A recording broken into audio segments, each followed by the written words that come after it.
รอบนี้ซื้อ70รอบนี้ ขาเนี่ยนะ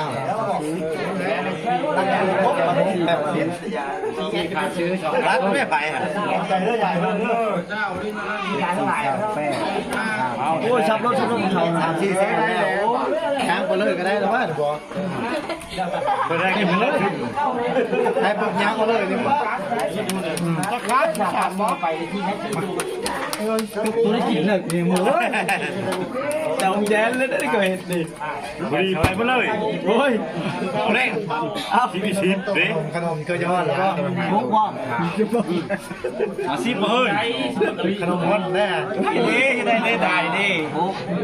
โอ้ยอย่าคอยแปะกันนะบอส ไปคอยได้เพิ่งได้ มืดอะไรนี้ไม่กินจ้าหวาน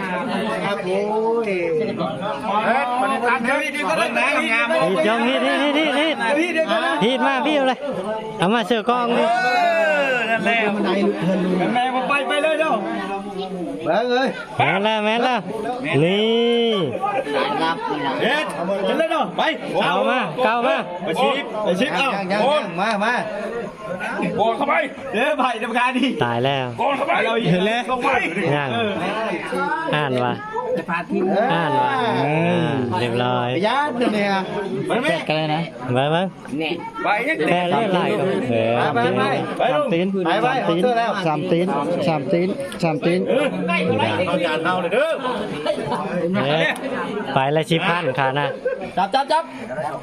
ไปแตกต่างกับตัวนี้นะ สีแดง สองขา ลุง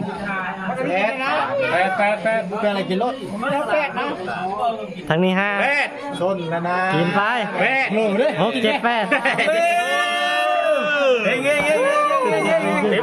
เอานากินฟรีเลย จะค้าดิ